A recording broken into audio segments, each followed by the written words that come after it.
Comment créer sa micro-entreprise en 2024 ? C'est un exercice que j'aime faire chaque année parce qu'il permet de revenir à l'essentiel et prendre à chaque fois un angle un peu différent tout en tenant compte des dernières nouveautés. Bienvenue sur le podcast J'aime la paperasse, le podcast qui rend l'administratif plus simple, plus clair, plus accessible. Place à l'épisode du jour, bonne écoute. Les questions sont tellement nombreuses quand on crée son entreprise. Quelles sont les choses indispensables à savoir avant de créer sa micro-entreprise ? Quelles sont les nouveautés ? Donc là, pour 2024, combien ça coûte vraiment de créer une entreprise ? Est-ce qu'il faut faire un business plan ? Est-ce que c'est obligatoire pour réussir sa création d'entreprise ? Quels sont les meilleurs choix à faire au niveau administratif, les meilleures options ? Comment sécuriser son projet, réduire les risques ? Et à la fin de tout ça, une fois qu'on est parti un petit peu dans tous les sens, finalement, par où commencer et comment faire pour être les règles au niveau légal, au niveau juridique, au niveau administratif. Il y a tellement de questions autour du projet de création d'entreprise qu'on peut vite se sentir perdu. Alors évidemment, il est impossible de voir tout ça en détail dans un simple épisode de podcast et c'est bien pour ça que je propose une formation complète rien que sur l'aspect administratif et que se faire accompagner, ça permet vraiment de se faciliter la tâche. Alors, le but de cet épisode, ce sera de voir quelques points essentiels pour démystifier un peu la création d'entreprise et vous aider à vous lancer ou à avancer dans votre projet, même si vous êtes peut-être déjà lancé.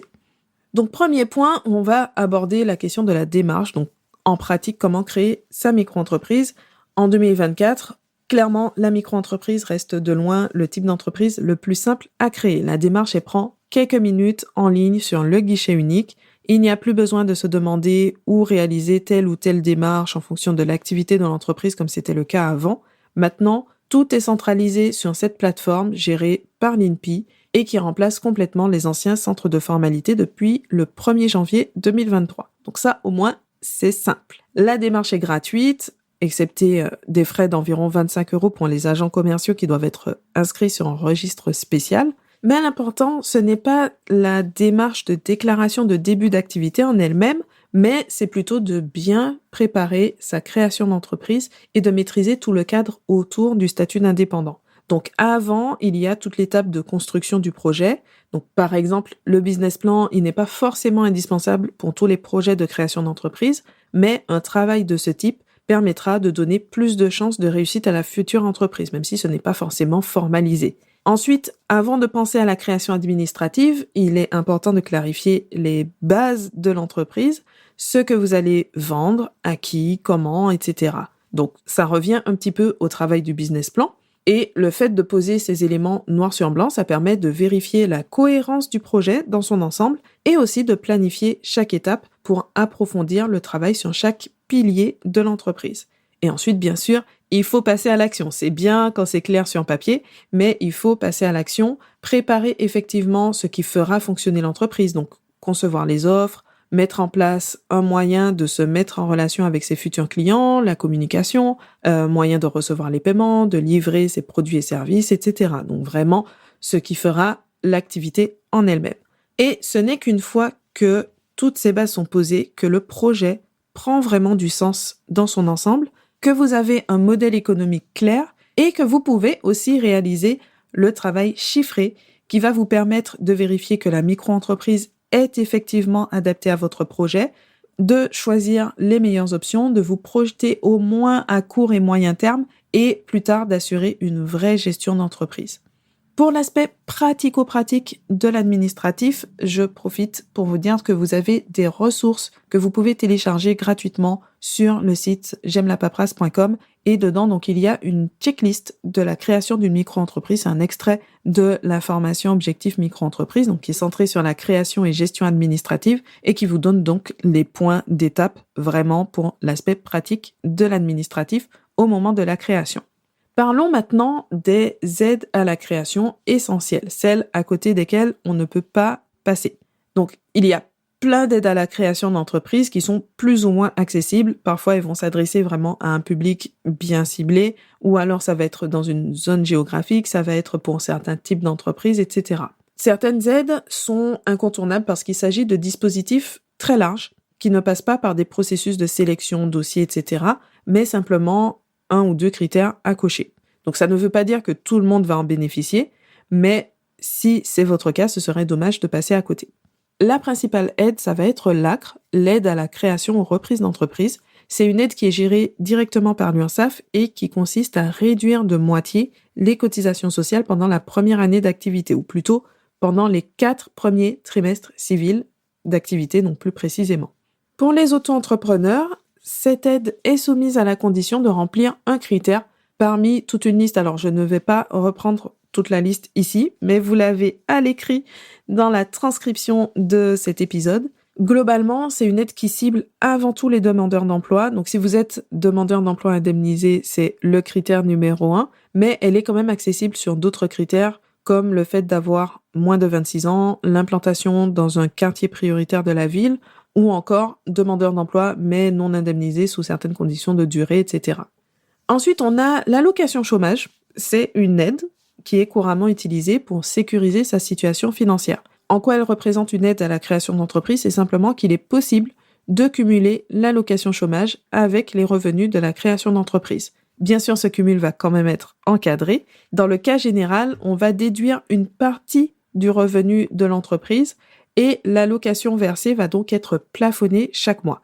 Ça permet de gagner au total un peu plus que l'allocation seule, et les droits qui n'ont pas été versés ne sont pas perdus, ils sont reportés en fin de droit et donc ils vont venir prolonger la durée d'indemnisation.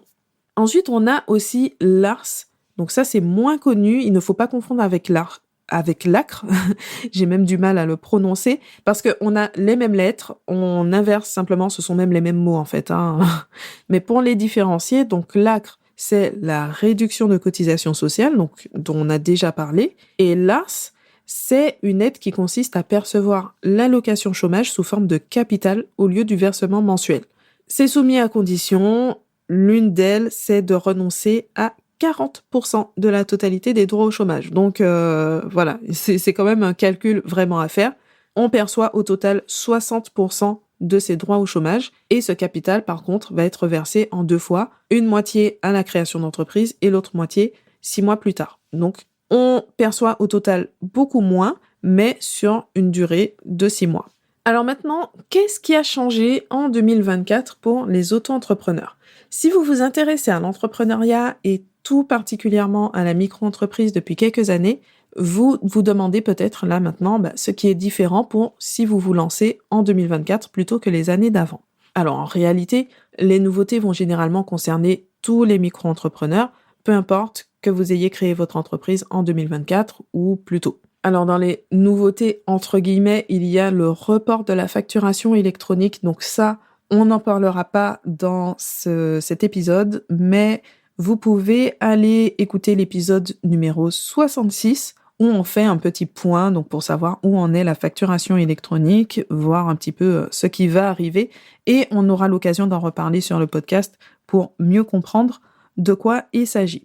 Alors, les nouveautés essentielles pour 2024. Là encore, vous avez un épisode de podcast consacré au sujet des nouveautés. Et mine de rien, là, ça sera un petit peu actualisé sur les points qu'on va prendre parce que certaines nouveautés étaient déjà dans les rails. On savait que ça allait arriver, mais on n'avait pas encore toutes les précisions. Et là, c'est arrivé donc depuis le début de l'année 2024. Alors, première nouveauté, Pôle emploi est devenu France Travail. En pratique, ça n'a pas changé l'accès aux aides pour les créateurs d'entreprises. Il est toujours possible donc de cumuler l'allocation chômage et les revenus d'une activité indépendante sous les mêmes conditions, de bénéficier de l'ARS dont on a parlé tout à l'heure, d'accéder à l'ACRE pour réduire ses cotisations sociales, d'optimiser ses aides, etc. Donc là, le nom a changé, mais les règles sont les mêmes. Deuxième nouveauté, la liste des quartiers prioritaires de la ville a été actualisée. Donc les quartiers prioritaires de la ville, c'est un dispositif qu'on oublie souvent, mais qui peut donner un vrai coup de pouce à certains créateurs d'entreprises, avec des aides comme des exonérations d'impôts, notamment la cotisation foncière des entreprises, ou la réduction de cotisation sociale avec l'ACRE. Ça a été mis en place en 2014, et en 2024, la carte a été revue pour la première fois. Et cette mise à jour va se poursuivre d'ailleurs jusqu'en 2025 pour les territoires d'outre-mer. Donc si vous savez que potentiellement vous pourriez être concerné par ce dispositif, ça vaut le coup d'aller vérifier si c'est le cas. Autre nouveauté, alors là, ce n'est pas propre aux indépendants, mais on ne peut pas parler des nouveautés 2024 sans évoquer le reste à charge du CPF. Depuis la création de la plateforme Mon Compte Formation en 2019, utiliser son CPF n'avait jamais été aussi facile. Accessible en quelques clics, sans même solliciter son employeur, sans la moindre avance de frais à partir du moment où on avait un solde suffisant pour couvrir le prix de la formation. Et malheureusement, le compte personnel de formation, ça a été un outil de fraude, ça je pense que je ne vous apprends rien là-dessus, avec beaucoup d'abus, beaucoup d'argent détourné, et aujourd'hui, ce sont les utilisateurs et les organismes de formation sérieux qui en subissent les conséquences. Mais voilà. Donc depuis le 2 mai 2024, il est obligatoire de payer un montant forfaitaire de 100 € pour utiliser son CPF, quel que soit le prix de la formation, même quand le solde aurait pu permettre de payer la totalité de la formation. On relativise quand même, on parle d'un investissement de 100 €, alors je sais que ça peut représenter un effort pour certaines personnes, mais à côté de ça, c'est pour une vraie montée en compétences, et en général, c'est pour gagner plus d'argent derrière, soit directement, soit indirectement, parce que vous allez être plus performant, vous allez être plus efficace, gagner du temps ou avoir d'autres stratégies, etc. Bref, il y a plein de choses qui vont faire que, au final, ça va améliorer votre vie normalement.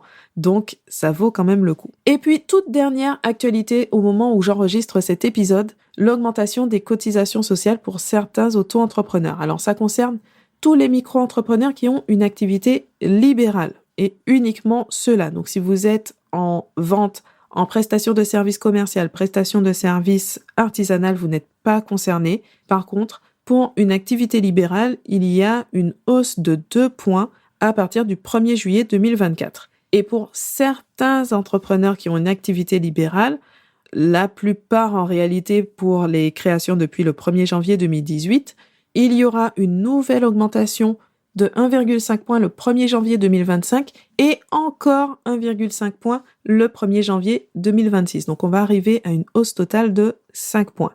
L'explication, c'est que cette catégorie d'indépendants ne pouvait pas cotiser à la retraite complémentaire alors que c'est obligatoire. Donc cette augmentation est censée rectifier le tir et améliorer les droits à la retraite. Ça, on en parle en détail dans l'épisode numéro 69 si vous voulez aller plus loin sur le sujet. Et puisqu'on commence à parler de cotisation sociale, de charges, ça nous amène à la question « Combien coûte une micro-entreprise ?» Et accessoirement, souvent la question derrière, c'est un petit peu « Combien gagne un auto-entrepreneur ?» Parce que l'objectif derrière, c'est quand même de gagner de l'argent avec votre entreprise. Les principaux coûts à prendre en compte obligatoirement. Il y a les cotisations sociales. Elles représentent 12,3% du chiffre d'affaires pour une activité de vente, de 21,2 à 23,2% pour une activité de service. Donc avec les dernières évolutions, on a l'écart qui se creuse selon le type de prestation de service. Et là-dessus, attention à bien prendre en compte les futures augmentations de taux, puisqu'on va arriver à 24,6 puis 26,1% pour certaines prestations de services. Ensuite, on prend en compte aussi l'impôt sur le revenu avec l'option pour le versement libératoire. Vous pouvez même le payer en même temps que les cotisations sociales. Donc ça ajoute à ce moment-là un taux de 1% pour les ventes, 1,7% pour les prestations de services commerciales ou artisanales et 2,2% pour les activités libérales. Alors c'est juste pour donner une indication, mais c'est vraiment à titre indicatif parce que c'est une option qui est soumise à condition et qui n'est pas forcément intéressante. Ça demande d'étudier votre situation personnelle, donc pour savoir si c'est judicieux de prendre l'option ou pas. Et puis, on n'oublie pas la cotisation foncière des entreprises, la CFE. C'est un impôt annuel qu'on peut comparer à une taxe d'habitation, mais pour les entreprises. Si vous n'avez pas de local professionnel, vous allez quand même payer une cotisation minimum qui peut aller de 150 € environ pour les plus modestes, on va dire. Les plus modestes cotisations, pas les plus modestes auto-entrepreneurs, qu'on se comprenne bien. On ne prendra pas en compte votre niveau de vie. Et ça peut aller jusqu'à 900 €, voire plus selon la localité et aussi selon la tranche de chiffre d'affaires réalisé. Par contre, pour la première année d'activité, vous êtes automatiquement exonéré de CFE. Avec tout ça, on ajoute quelques petites taxes complémentaires et ça va représenter vraiment le minimum, c'est-à-dire ce qui va revenir à l'administration. Mais même l'entreprise la plus basique aura besoin de quelques dépenses pour fonctionner. Un peu de matériel, quelques matières premières, des achats de marchandises, l'abonnement à quelques logiciels, de la formation, etc. Donc, quel que soit le type d'activité, il y a toujours certains frais quand même pour fonctionner. Ce qui n'empêche pas de commencer avec peu de moyens et au fur et à mesure, on voudra aller un peu plus loin, faire quelque chose d'un peu plus efficace, gagner un peu plus de temps, améliorer l'expérience pour les clients, etc. Et donc, les frais vont arriver de toute façon au fur et à mesure. Et il ne faut pas oublier aussi l'épargne de sécurité pour ne pas fonctionner à flux tendu, pour les périodes de baisse d'activité aussi. Et bien sûr, je termine par ce point, mais il devrait plutôt se retrouver en tête, votre rémunération. Le but de créer une entreprise, ce n'est pas juste qu'elle paye ses factures, mais bien de pouvoir vous procurer un revenu pour vivre. Donc, il faut l'intégrer dans vos calculs. Bien sûr, il y a le temps de développer votre activité. Tout le monde n'a pas une entreprise qui décolle dès le début et qui tout de suite va générer de gros revenus. Ça, il n'y a pas de souci, mais il faut que ça reste un objectif et de vivre un minimum confortablement, de ne pas être toujours super juste. Ça fait quand même partie aussi des objectifs de l'entrepreneuriat parce que vous avez souvent cette quête de liberté, le fait de construire votre activité comme vous le voulez, de gérer votre emploi du temps, etc. Mais on est quand même dans une société où on a besoin d'argent pour vivre, donc on ne va pas se mentir, ça fait partie du jeu. Je passe rapidement sur la question des plafonds parce que ça ne devrait jamais représenter un frein au développement d'une entreprise. Il faut prendre en compte qu'à partir d'un certain chiffre d'affaires, donc on est à peu près à 36 800 € pour les activités de service, 91 900 € pour les activités de vente en 2024, vous allez devoir collecter la TVA avec en contrepartie la possibilité de la récupérer. Je dis à peu près parce que les chiffres sont précis, mais en fait, là, je simplifie parce qu'il y a un double plafond, etc. Il y a plusieurs mécanismes pour le passage à la TVA, mais ça vous donne un repère chiffré. Quant au plafond de la micro-entreprise, ils sont très larges aujourd'hui. On est à plus de 77 000 € pour les prestations de services, plus de 188 000 € pour les activités de vente. Et en fonction de l'évolution de votre entreprise, vous gagnerez probablement à évoluer vers une autre forme juridique ou au moins un autre régime fiscal bien avant d'atteindre cette limite. Donc à la question combien peut gagner un micro-entrepreneur, eh bien il faut prendre en compte tout ça, tous ces frais qui sont extrêmement variables d'une entreprise à une autre. Et bien sûr, ça va dépendre du chiffre d'affaires qu'on fait en parallèle. Certains frais vont être proportionnels, donc comme les cotisations sociales, d'autres vont être fixes. Et c'est pour ça que c'est important de se confronter aux chiffres, de planifier un minimum, ou même une fois qu'on est lancé, de faire ce travail, de clarifier ce que ça donne au niveau des chiffres pour voir si ça fonctionne, s'il y a quelque chose à équilibrer, est-ce que ça va être au niveau des dépenses, est-ce que ça va être au niveau des rentrées, est-ce qu'il faut faire des ajustements par rapport à l'offre de produits ou de services, etc. On a parfois tendance à, je ne veux pas dire diaboliser, mais c'est un peu l'idée, en tout cas, beaucoup critiquer, décrédibiliser, c'est peut-être ça le mot, la micro-entreprise. Et parfois, on a l'impression, quand on écoute certains discours, qu'en micro-entreprise, forcément, on est pauvre, et en société, forcément, on gagne super bien sa vie. Alors, ce n'est pas aussi simple. Il y a certaines personnes qui restent en micro-entreprise pendant des années et qui vivent assez confortablement, et d'autres sont en société et n'arrivent pas à se rémunérer. Donc, ce n'est pas une question de forme en soi.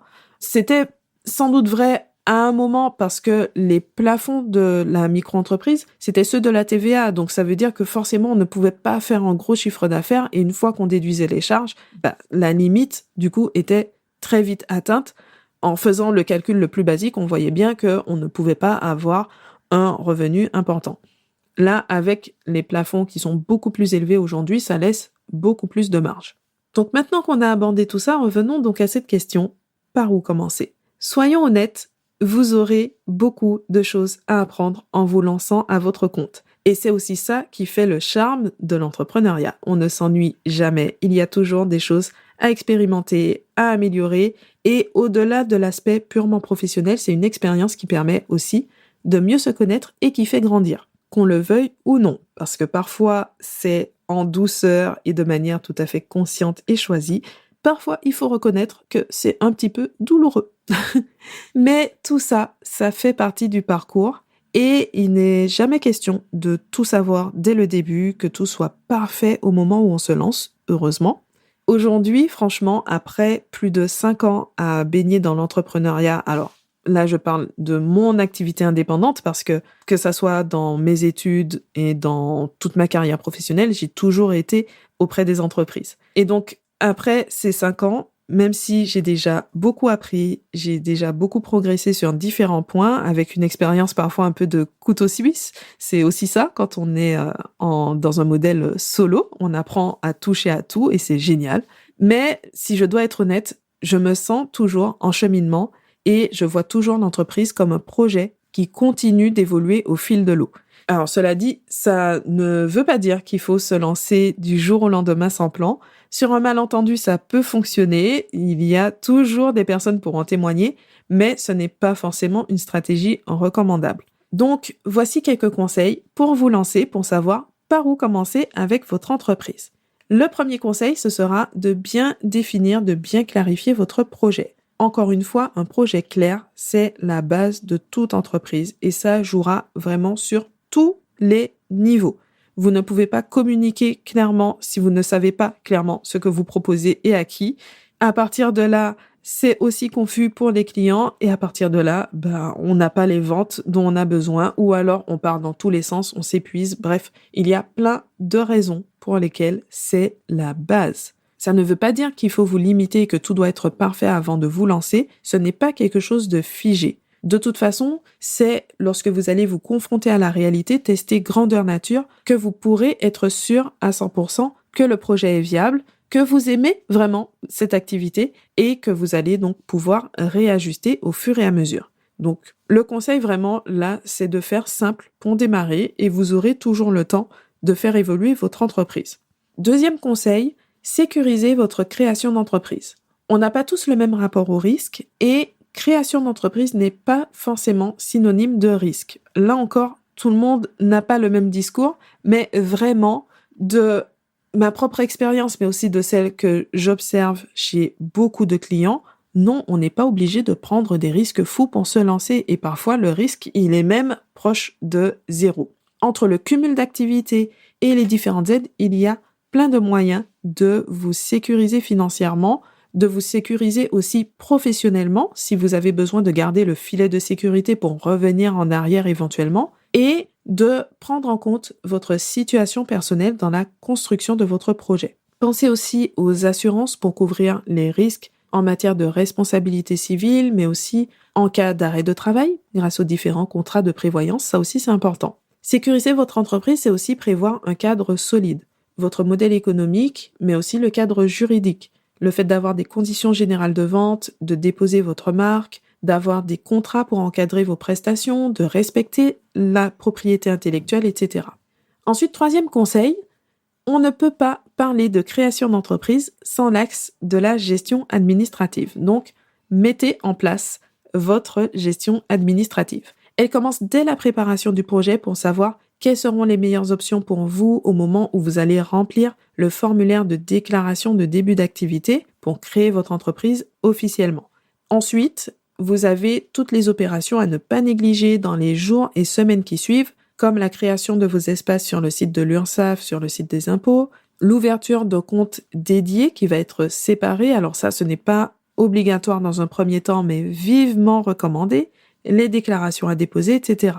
Et puis ensuite, l'administratif va vraiment rythmer la vie de votre entreprise avec la facturation, la comptabilité, les différents suivis qui vont vous permettre d'analyser votre activité pour prendre des décisions éclairées, les différentes déclarations et impôts à payer, etc.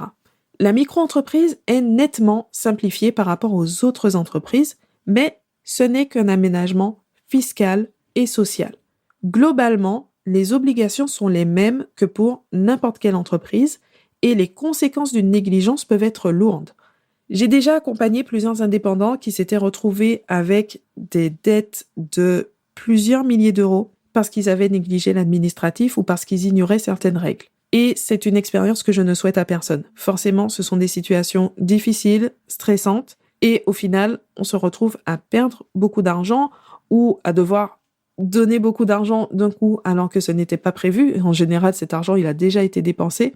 Et au contraire, l'administratif peut parfois avoir un impact stratégique pour vous faire gagner de l'argent pour vous lancer et pour développer votre entreprise. Alors, n'hésitez jamais à vous former sur des aspects aussi importants et qui vous permettront ensuite de vous concentrer sur votre activité et de la faire évoluer comme vous le souhaitez. Pour aller plus loin, retrouvez la formation Objectif Micro-entreprise que l'on trouve aussi sur mon compte formation sous le nom Création et gestion administrative de la micro-entreprise parce que c'est vraiment ça le sujet. Elle est 100% centrée sur ce sujet et donc c'est très raccord avec l'épisode de podcast du jour. Je parle rarement en détail des formations, des services que je propose, mais là, ça me donne vraiment envie d'en parler, déjà par rapport à l'épisode du jour, mais aussi parce que au moment où j'enregistre cet épisode, je suis à fond en train de travailler sur la mise à jour de cette formation pour qu'elle soit encore plus complète, avec une approche encore plus pas à pas, aller plus loin dans le passage à l'action, enfin bref, plein de choses que je veux améliorer à la fois sur le fond et sur la forme. Et je suis déjà très contente de ce travail, donc je m'en réjouis. Et il faut dire que c'est une formation qui a été lancée en janvier 2019. Aujourd'hui, j'ai le retour de plus de 300 personnes qui l'ont suivi, qui l'ont testé, qui l'ont approuvé, parce que j'ai des notes de 4,8 et 4,9 sur 5 selon la plateforme. Donc, des retours super positifs et en même temps, des améliorations à faire par-ci, par-là. Et donc, ça va être l'occasion de vraiment prendre en compte tout ça pour améliorer très, très, très largement la formation.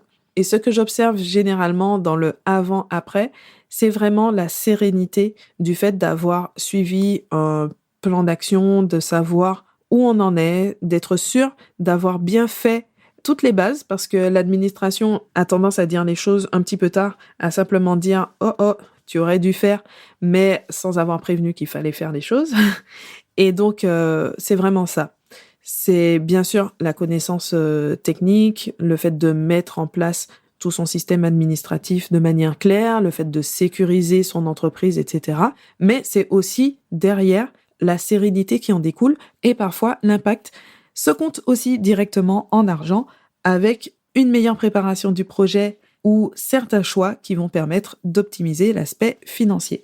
Donc, si vous vous apprêtez à lancer votre micro-entreprise ou peut-être que vous l'avez déjà lancée, mais vous sentez que vous n'êtes pas vraiment à l'aise sur l'aspect administratif, que vous avez peut-être négligé certains aspects, en tout cas que tout n'est pas absolument clair, cette formation est probablement pour vous. Comme d'habitude, vous retrouvez la transcription de l'épisode sur j'aime-la-paperasse.com ainsi que toutes les ressources à télécharger gratuitement. Donc, je vous laisse aller voir tout ça. Merci pour votre écoute et je vous dis à très bientôt pour un nouvel épisode.